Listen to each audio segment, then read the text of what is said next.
I'd like to welcome everyone to this month's ReproNim webinar. We are so pleased to have Stephanie Noble join us today. Stephanie is an assistant professor at Northeastern University in the departments of psychology, bioengineering, and the Center for Cognitive and Brain Health.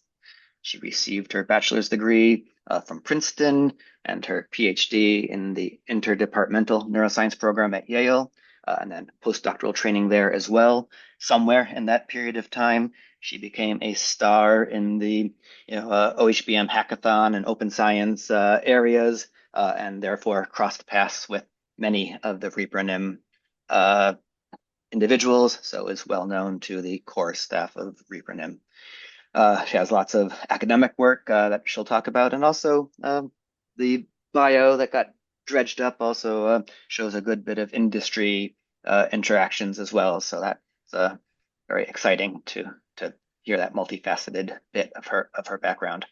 So without further ado, I will turn the floor over to Stephanie and towards more reliable and valid human brain mapping research. Wonderful. Thank you, David. And thank you all for having me for ReproNim. I've always been a huge fan and obviously interacted quite a bit with you guys and just really thrilled to be here and talking on the other side of things. All right. So I'm going to hide these controls and minimize the participants. There we go. And get started. So yes, I'm going to talk today about paths towards more reliable and valid human brain mapping. So you may all have seen this figure before. This is a survey done by Nature of biomedical scientists asking whether people felt that there was something of a reproducibility crisis. And quite a few people think that that term reproducibility crisis is quite strong, but many people feel like there's at least some major issues with reproducibility in the field, across biomedical fields, actually. And we see this echoed throughout both, federal initiatives and even industry initiatives, as well as in academia.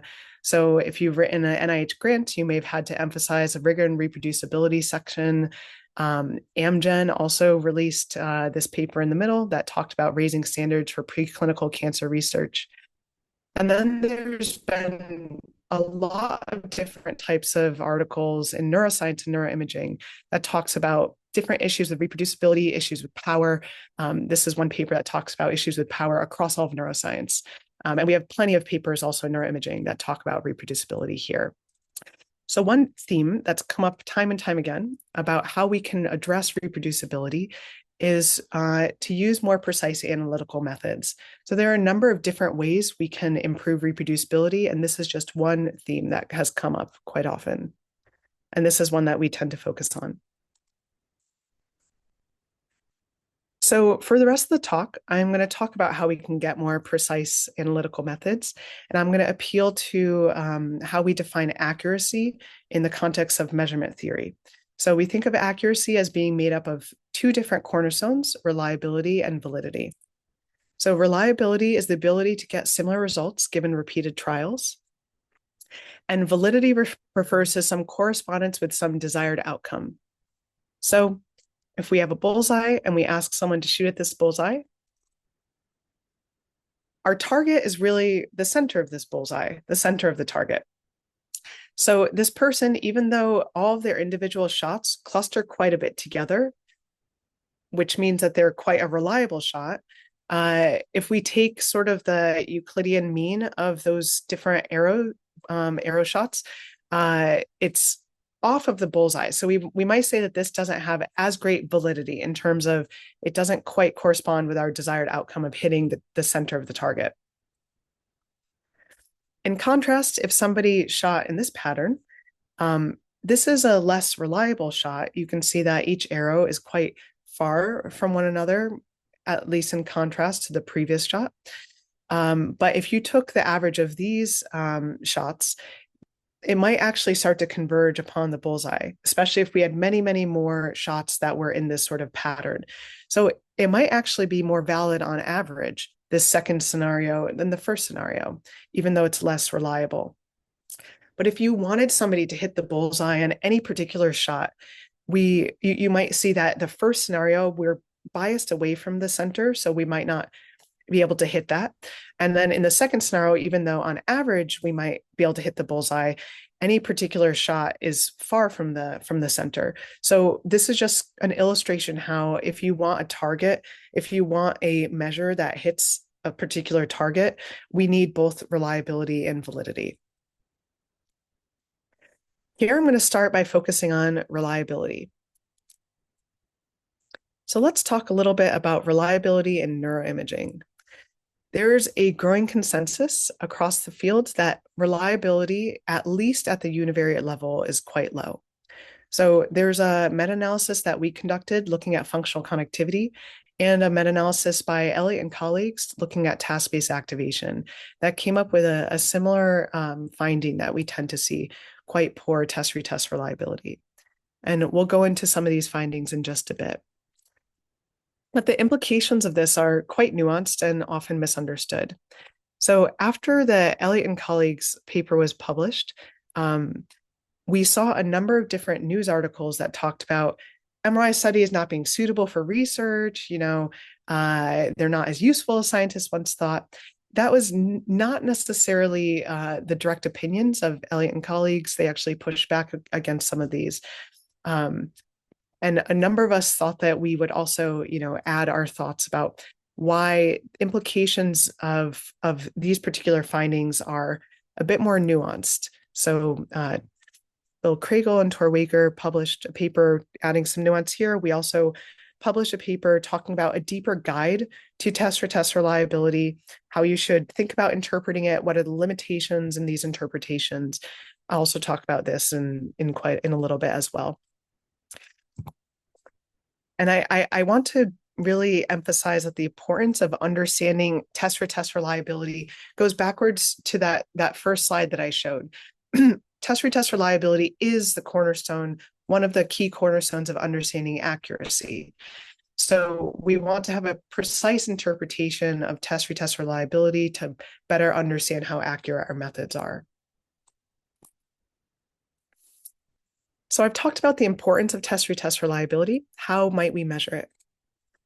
Typically in psychology, and thus in a lot of neuroscience, we end up measuring test-retest reliability with the interclass correlation coefficient. So like any ICC, we are measuring the relative variance due to person sources relative to error sources. So if we see variance to person increase, that's akin to seeing people looking really different from one another. And we see variance due to error decrease. That is, every time you measure a single person, they look a lot like themselves. We'll see the reliability coefficient, the ICC, approach 1. If the opposite is true, if we see variance due to person decrease, that means different people are starting to look a lot like each other. And variance due to error sources increase.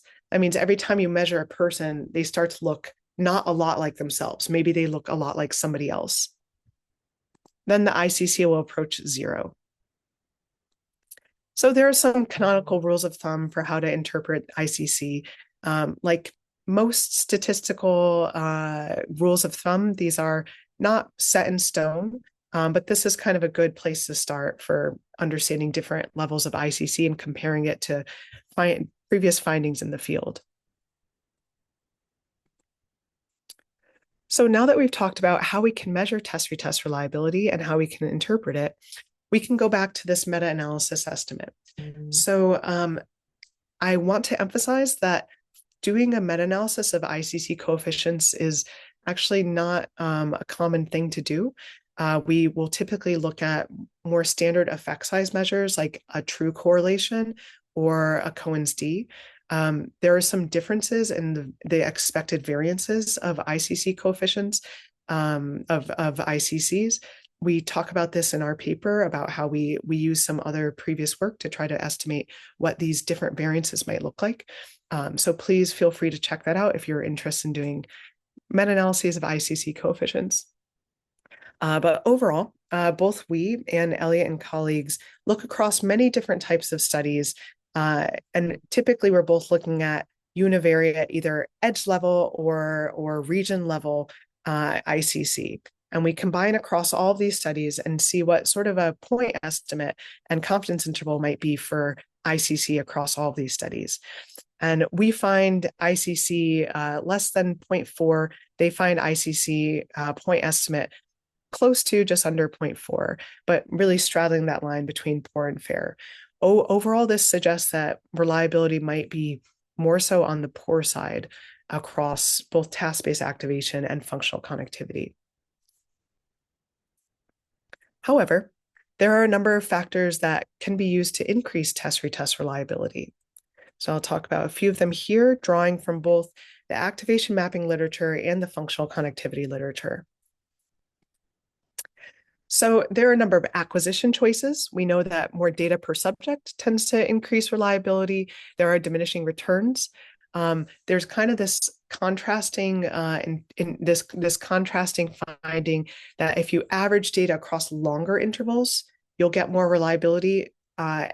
Specifically, you'll get a more stable estimate of a person that maybe that you get another scan from that person also across like a longer interval, let's say a month later. Alternatively, if you're only looking at really short periods, you can get really great reliability from one 5-minute scan to the next 5-minute scan. So it'll be really reliable within that 10 minutes, but it won't necessarily be a stable estimate of somebody about a month later. There are also some population effects. We find that infants and older adults tend to have less reliability than younger adults. Those are actually two different literatures, but we can put them together to sort of think that there's this U-shaped curve in terms of how reliably we can measure people across the lifespan. Some clinical groups seem to be measured with less test-retest reliability, and that's kind of the conventional expectation. We actually do find that some groups, a study led by Chris Camp, found that adolescents with depression, we actually measured with greater reliability. So there is some, mixed literature in terms of clinical populations. The infant study was also done by Alex Dufford, which is also kind of an interesting first. Different areas of the brain tend to be measured with different levels of reliability. So within network cortical areas tend to show greatest reliability. Subcortical areas tend to show least reliability. We think in part because of the size of the areas, the fact that they're located more in the center with lower SNR. They're also adjacent to major noise sources. There's also a really small effect of larger effect sizes. We don't necessarily expect that large effect sizes will have that much bigger test-retest reliability. Also, just to sort of gloss over quickly, people who are awake and performing a task in the scanner tend to exhibit better test-retest reliability. We know that sleep tends to have lower reliability. And then a number of different analytical decisions can influence reliability as well. I like to highlight that not using artifact regression has been shown in several cases to improve test-retest reliability, but this is a complicated issue, and we would not make a recommendation based on reliability alone to not use artifact regression, and we'll get back to that. Full correlation tends to be more reliable. Multivariate measures notably tend to be much more reliable than univariate measures, and that's a kind of foreshadowing to another part of this talk. So I've talked about both types of literature, activation mapping and functional connectivity, but here we're going to go into a little bit more depth in just the functional connectivity element. And before I go into that, I'm going to show some results in a sec. We're going to talk about multi-factor test-retest reliability, because this allows us to do something called a decision study, which helps us understand how different factors influence reliability. So just like a conventional ICC, we're measuring relative variance due to person compared to error sources. But now we're including multiple different factors in our error sources. So you might be interested in how different scanners affect reliability, different runs, other sources like that, different sites, for example. So like before, and that allows us to do something like a decision study. And again, like before, increasing person variance, higher reliability, and decreasing error variance, lower reliability. So decreasing variance due to scanner or run, etc. And down here, this decision study, we can plot out any of our factors on either of these axes, and you can have more than a couple factors. We can see how ICC, here I'm plotting ICC. This is different colors for different levels of ICC. You can see how ICC might change if you were averaging over more sessions or over more runs. This lets you ask this question, should I collect a 5-minute scan, a 10-minute scan, etc., to get my desired level of reliability. So that's a quick glimpse at something called a decision study, which we'll look at in a sec. And we can look at how the amount of data can influence reliability. So here I'm showing different types of reliability for different scan durations. So first, looking at this sort of standard univariate ICC, we can see that with higher scan durations, we do get higher test-retest reliability. But actually, with the maximum amount of data that we collected in a single scan in this study, we did not actually achieve fair test-retest reliability. We still were at poor levels. You can see that if we do start to average over multiple scanning sessions, not just over longer scan durations per session, we can get fair test-retest, but we might need something like an hour of data, or at least more than half an hour, more than 36 minutes of data. Well, we can look at some other measures. So, longer timescales, higher reliability. Yes, and actually, before I move into the other measures, I do want to emphasize, you can see that this is an asymmetric plot. So we don't get fair reliability with 36 minutes of data within a single session, but actually, if you used 5 different sessions, for example, with 6 minutes of data each, we do get fair reliability. So we have this hypothesis that you can better capture a more stable estimate of somebody as they're going through many different states. Let's say if you measure them this month and again next month, and you average that together, that might be a better estimate of that person even a month later, than just a single scan at a single particular day. Maybe someone's happy on this one day and a month later they're sad, whatever. You can make up a really simple story like that. We just think we're capturing them as they go through many different types of states. Well, we're going to talk about multivariate reliability next. That was all univariate. So there are a few measures that have been developed actually specifically in the context of MRI. There's the I2C2, which reflects variability across the image. We're actually taking the average variance components across the image, and we're summing them. We're taking the sum of variance components across the image. So this is akin to average image variability, but it's not exactly the same. Then there's fingerprinting, where you see whether you can match the same subject from a separate database compared to a database that you've started with. So if you have a bunch of scans from many different people and you have a particular scan from a single person that you're interested in, will the scan that's the best match to the person that you're interested in, will that be the exact same person? Can you fingerprint them out of a whole group, or would it be someone else? That would be a fingerprinting failure. So fingerprinting is kind of binary in this way. You have successful fingerprinting or an unsuccessful fingerprinting for each person.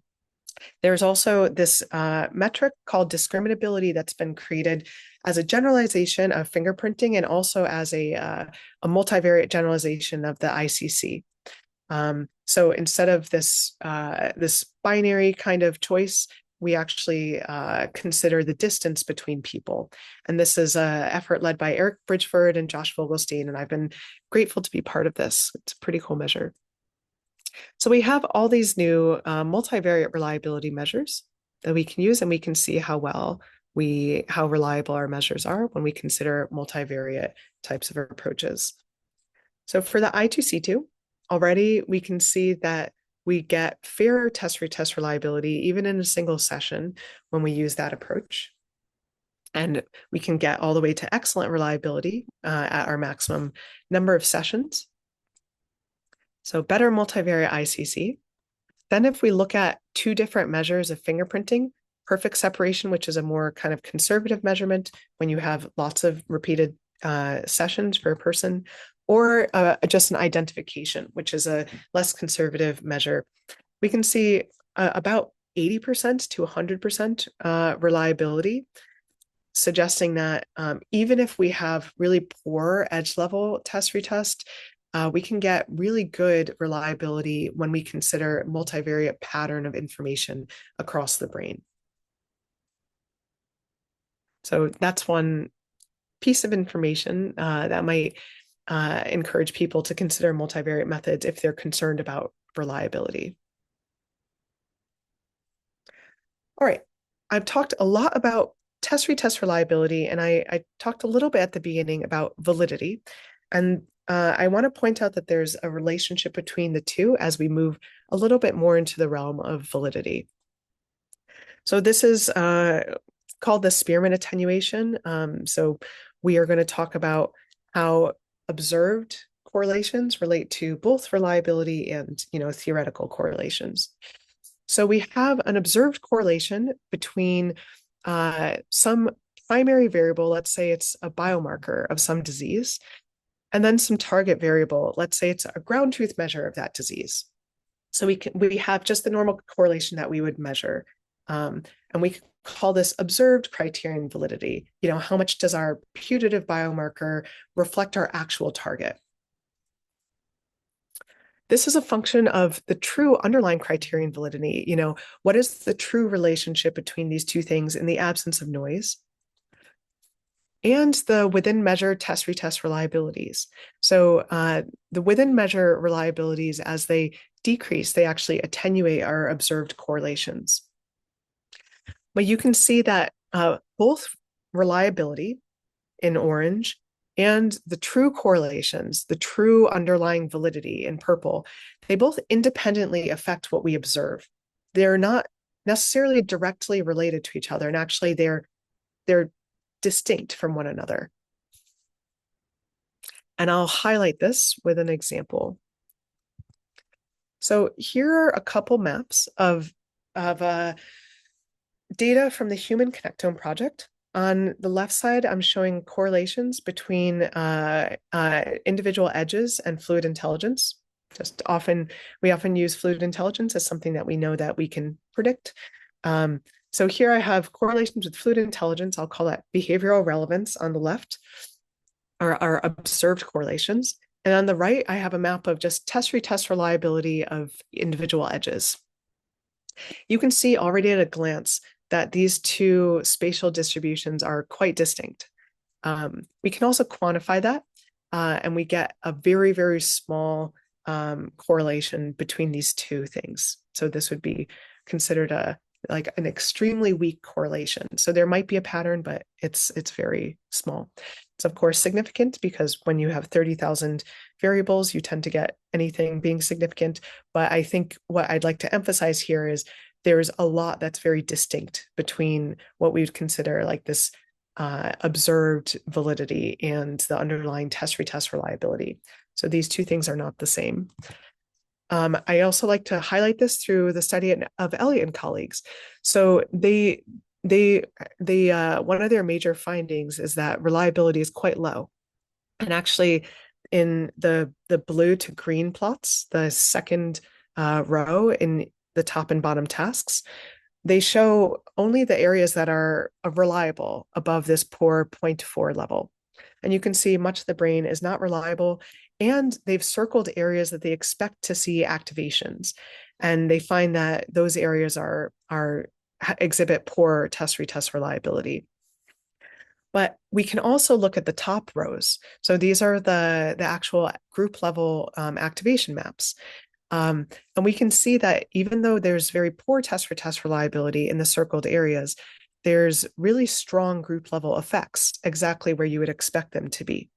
So another illustration of just how there's this distinction between test-retest reliability and our actual measures of validity that we're interested in, and noting particularly that the most useful brain areas, the brain measurements that are most associated with these measures of validity we care about, are not necessarily the most reliable, but we can still often see group level effects in the absence of test-retest reliability.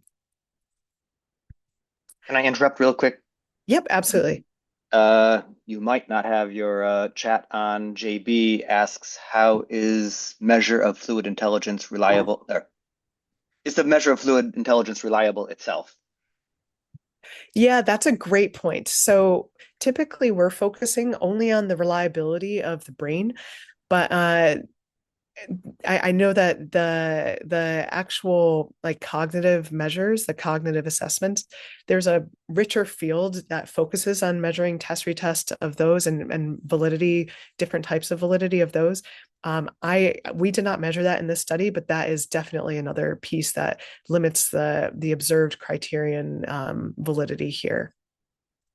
Thanks. Sorry for the interruption. No, it's great. Thank you.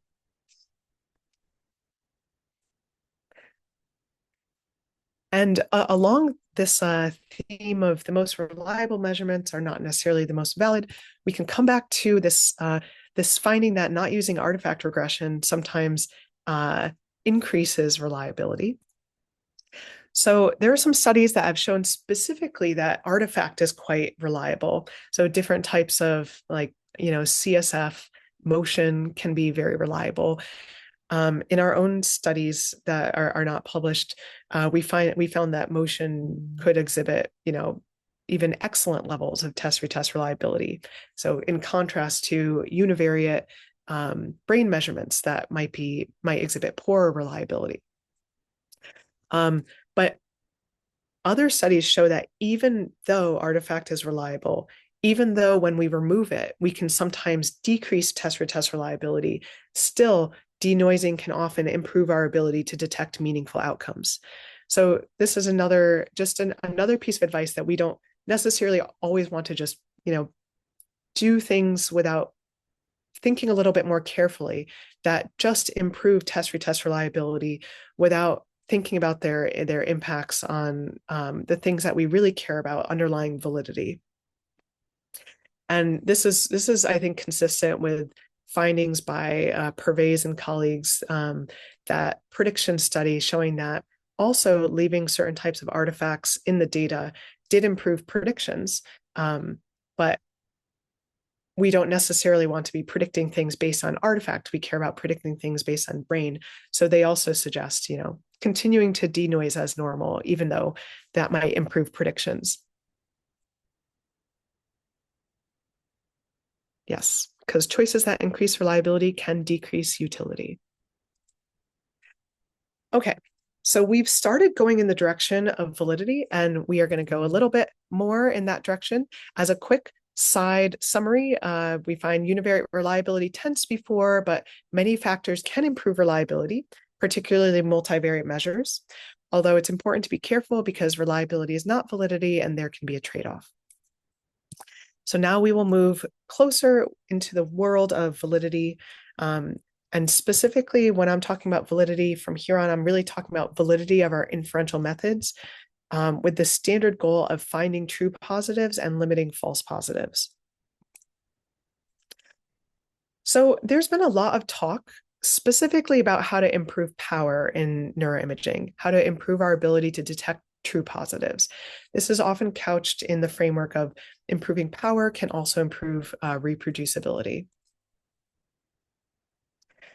And there have been a number of different suggestions as to how we can go about improving power, maybe using sufficiently large sample sizes or more reliable and valid measures, more powerful inferential procedures. But along with all of these suggestions about how to improve power, there are a number of open questions that these suggestions then raise. I'm going to focus right now on one particular question, and then we'll come back to others. So one suggestion is to choose more powerful inferential procedures. Which should we use? So we can talk about different types of inferential procedures and their power. Univariate inferential procedures are, some of the most common procedures that could be used across science. But in neuroimaging and a lot of biomedical research, they tend to be quite conservative in the sense of yielding many false negatives. Merritt and Scott and and Brendan showed this nicely in their recent paper. So we're tending to looking at on the order of 10 to 100,000 variables that potentially exhibit quite modest effect sizes. At least that's kind of the conventional wisdom in the field. And you have to correct across all those variables. So cluster level inference has been developed within the context of functional imaging to improve power by pooling within the local neighborhood. This has also been translated to the graph context through the network-based statistic by Andrew Zaleski and colleagues. But this also has some limitations. So we tend to see tip of the iceberg style effects at typical sample sizes. So there's this paper by Creamers and colleagues that showed when you subsample very small sample sizes, you tend to see really just a small peak. You tend to see activations only in a small area that represents the peak of a wider spread effect. And we also showed this as well across different HCP tests. We tend to be losing a lot of true activations that you would see only at larger sample sizes. We also tend to see quite low power, which makes sense. You're losing a lot of the true activations. And although a lot of this has been discussed in the context of task-based activation, we also see that there are these widespread networks in functional connectivity context. So we will, even though we might see, a few edges that seem to be reported as significant at certain sample sizes, there really is a lot of dependence across the functional connectome as well. We talked a little bit more about this, about how we're losing power, how we tend to lose power by looking at cluster level inference. So something that occurred to me was we tend to observe all this widespread dependence, and could accounting for some of this dependence help us improve our power to detect all these true effects that are widespread across the brain? So we've developed a couple new inferential procedures and that reflect different levels of inference. One is a constrained network-based statistic that allows us to perform network-based inference. And what you're doing is you take, a network and you partition it using some predefined partition. We're using the Shen Atlas here to partition into 55 different subnetworks. And then we perform inference at the level of those subnetworks. And this has a couple nice properties. One is that there's no contiguity requirement. So for cluster, all the voxels in that cluster have to be spatially contiguous. But for this, we're allowing things to just group together across the brain. It could be in completely different areas. They don't have to be touching, and even the edges don't have to share a node. There's also no assumption that statistics are identically distributed across these different statistics. So we estimate a null uniquely for each network first, and we do the permutation testing to estimate that null within for each network individually, and then we estimate p-values, and then we do correction. Whereas in sort of standard cluster-based inference, there is an assumption that the statistics that we would observe should be more uniformly distributed across the brain. Whereas if there's non-uniform spatial smoothness, you might see clusters that are smaller just because there's less smoothness in a particular area, whereas you might see larger clusters in areas that are smoother. So you have already something that influences your expected null distribution differently in different areas of the brain. So then we also extended this to a multivariate form of the CNBS to perform whole brain level inference. So now we take each of those statistics, each of those 55 different variables, and we put them together into a single vector. So that will be kind of our target statistic. And then we can estimate null vectors by shuffling the data as before and re-estimating those 55 different statistics. And we can perform inference by comparing our target vector to these null vectors. This also has a couple nice properties. One is that it combines information across the whole brain, and we expect there to be some level of dependence across much of the brain. It remains to be, like, you could argue that there is quite a bit of uniqueness that happens in individual networks or individual areas that is not shared across the whole brain. But it is also interesting to think we do see a lot of information shared across much of the brain. And we're also doing a single test. So there's no need to account for multiple tests and correction, which automatically buys you more power as well. So we have these two different new statistics reflecting these new levels of inference. And now we can ask this question, how powerful are they actually? So in order to do this, we need to create a new strategy for benchmarking power. So what we do here is we take kind of inspired by Eklund and colleagues benchmarking strategy for estimating false positives. We created the strategy for benchmarking true positives. We start with 8 different tasks from the Human Connectome Project dataset, 7 real tasks and 1 pseudo task for estimating false positives, family-wise error rate. And we start with all the subject connectivity matrices. And then across 500 repetitions, we randomly subsample n subjects. So we have 3 different group sizes that we're looking at here. But let's say we chose one of those group sizes, we'll randomly subsample 40 subjects. And then we perform some statistical procedure. And we have these 7 procedures. We have edge level inference, cluster level inference, network level inference, and whole brain level inference. And then for everything except whole brain level inference, we have one kind of traditional procedure and one procedure that's reflecting kind of a expected, more powerful type of approach. So for each of those statistical procedures, we estimate, what might be considered to be significant, and then we aggregate all those significant results across all 500 repetitions for that particular procedure, that particular group size. And then we have a map of how many times we basically got hits. Then we can go back to the original full data set and we can estimate kind of a ground truth. So we estimate effect sizes using all n subjects.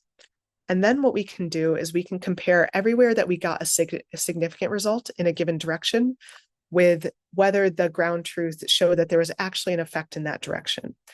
If we know that there's a positive effect and we detect something in the positive direction, we would call that a true positive. If there's actually a negative effect and we detect a positive effect, that would be a false positive. But this lets us get true positive rates and actually false positive rates.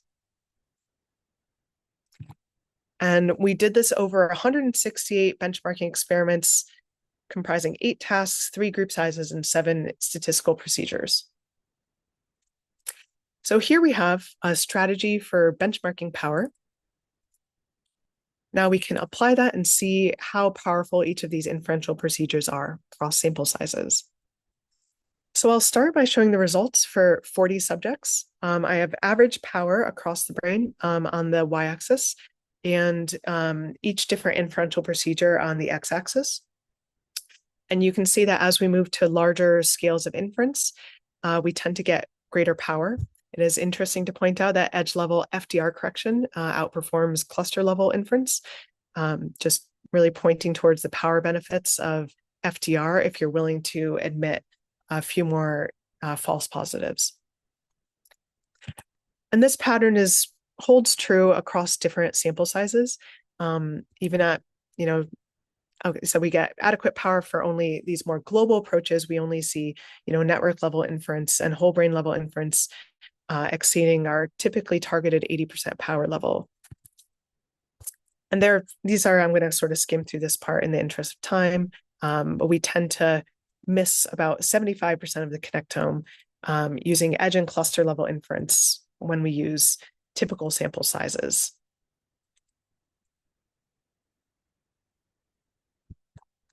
There's also a related paper that a slightly more philosophical paper that talks about some of the advantages of not just in terms of practical benefits like power, but also theoretical benefits of reframing the way we approach discovery by considering a less localizationist type of approach. So I've been focusing on this question of how do we compare different inferential procedures and introducing some new inferential procedures. There are many other questions as well. And answering these questions requires us to be able to estimate power specifically for fMRI, which is a deceptively difficult task.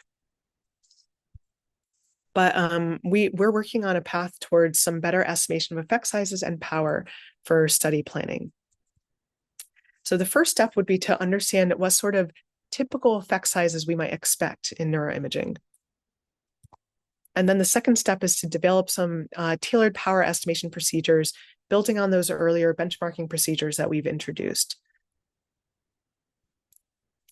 So I'll start by talking about some expected effect sizes for typical studies. So to look at what sort of typical effect sizes we might expect, I'm going to start by looking at what we are calling typical studies. So we have 6 data sets, all large publicly available data sets. We're looking at data sets that are greater than 400 subjects. And a study here refers to a unique analysis to estimate the effect of a phenomenon in a given data set. And we'll have 58 studies altogether. And again, we're looking for things that are greater than 400 subjects, often 500. So 6 data sets, 4 sample sizes, 2 brain mapping types. We would like more activation maps. That's in the works. 3 effect size types, so correlation, 1 sample and 2 sample t-tests, and 5 different outcome categories. Actually, we've broken this up a little bit more now, but we have different categories ranging from, psychiatric and cognitive to more physical categories like biometric and demographic sorts of data. So we have these 58 studies, and we're going to measure effect sizes across these. So we're measuring most things in terms of Cohen's d. Actually, we convert everything to Cohen's d, and then we also now have R squared estimates as well. It's a good starting place for comparing studies. And when we talk about effect size in neuroimaging, people are often talking about Cohen's d. But it's important to note that within and between sample Cohen's d's have very different implications. So if you have a small Cohen's d effect size and a within sample analysis, you need actually half the subjects to detect that effect with 80% power than if you were doing a between subject analysis. So just keep that in mind when you're looking at these Cohen's d's. It also, the sample size implications changes based on the exact type of test you're doing. But it's a good start. So for each of these studies, we're estimating these 95% simultaneous confidence intervals for that study. And what that means is if we were to repeat that study 100 times, we expect that 95% of those that 95 of those studies should contain the true value across all edges.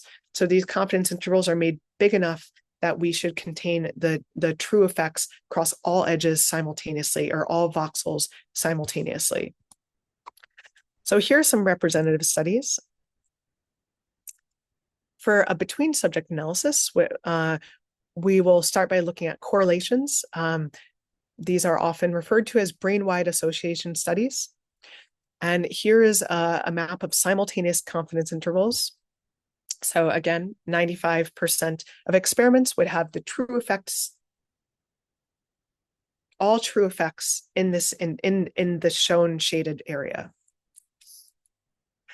Here you can see that actually 100% of these effects overlap with 0. So 100% of all these effects could be basically very close to 0, unlikely to be exactly 0. That's a trivial null. We can also look at a 2-sample t-test, group contrast. We often call that group contrast. And we see that for this particular study, contrasting self-report male and self-report female, we see that 80% of these effects could be close to 0. We can also look at within subject types of analyses. So a 1-sample t-test, this is often what people might refer to as a task versus rest functional connectivity. Right now, what we have here are all task t-tests. And here we can see that 30% of these effects could possibly be close to 0, but then we have many other effects that are likely not 0. And then we can also look at, task-based activation studies where many of the effects also could be zero, but we still also see some effects that are non-zero.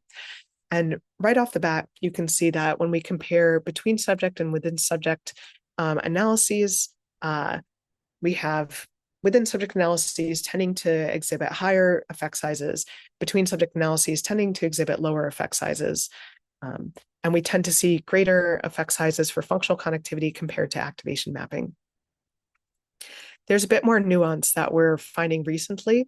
We think that particularly task-based analyses, within subject task-based analyses, have a particular advantage.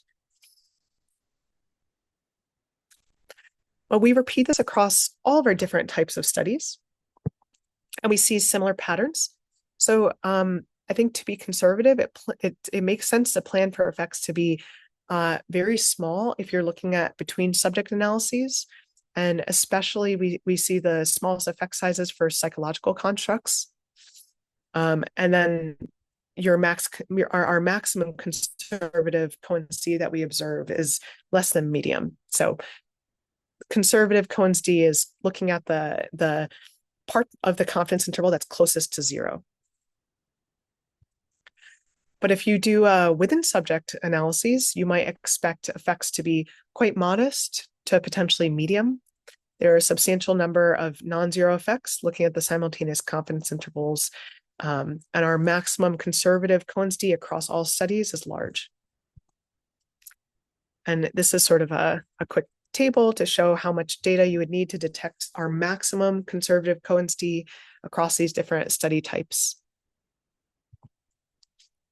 But I'd like to also give a big shout out to this web app that Hallie created. Hallie Shearer is a RA in our lab, incoming PhD student, designed to explore different types of effect sizes across all these different studies.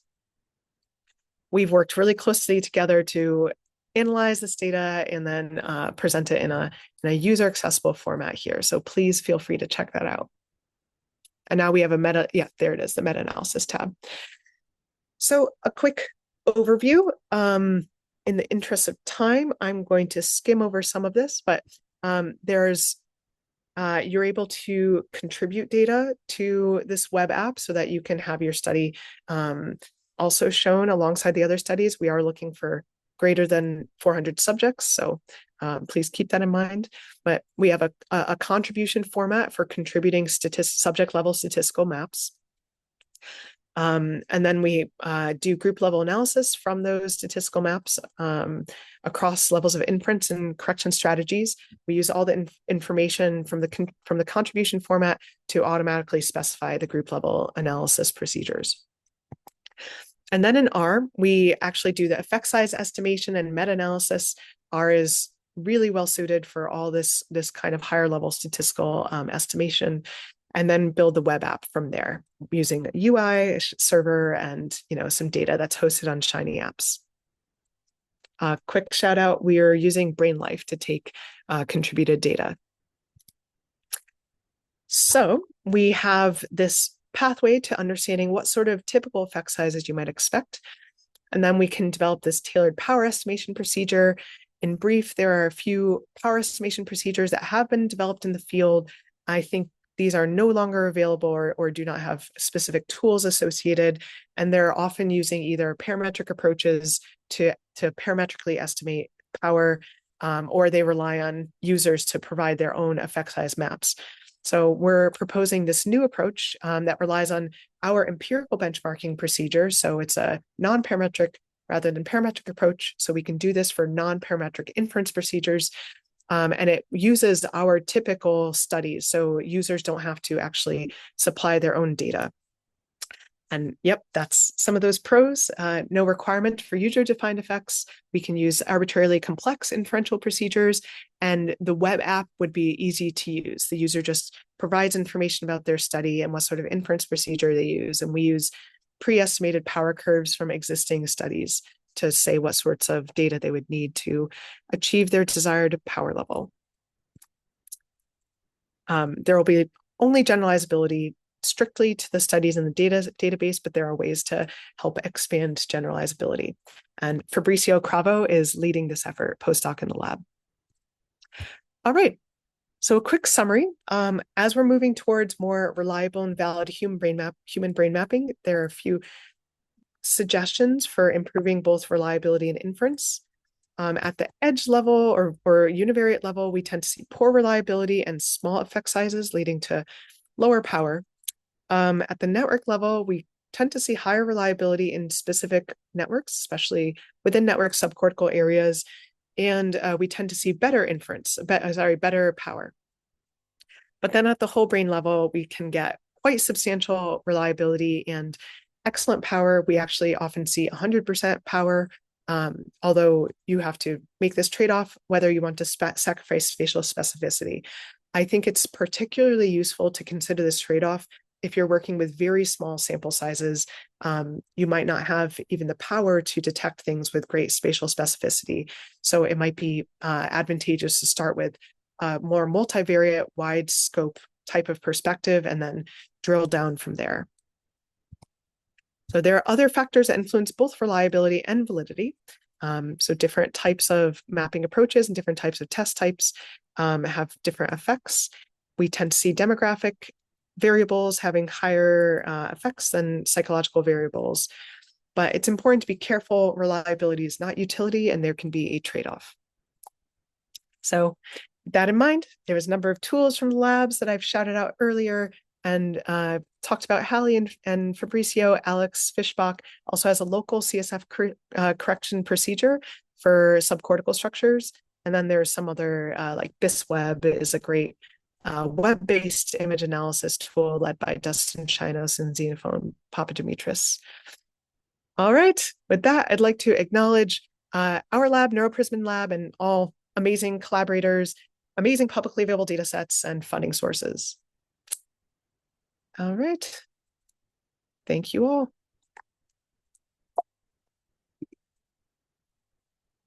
That was great. Thank you so much. So much to decode, from that, and hopefully sharing of the slides will help with that. Of course, I will open up the floor to the others to ask, but one of your early statements, which grabbed me in part because of my activity in some sleeping baby studies, was a statement about sleeping effects being less reliable than awake effects, I think it said roughly. Can you say a couple more words about that while others think up questions? Yeah, definitely. There are a couple papers, maybe about a decade ago, that pointed towards lower reliability in sleep than when people are awake and often sort of eyes open, which I think helps prevent the sleep.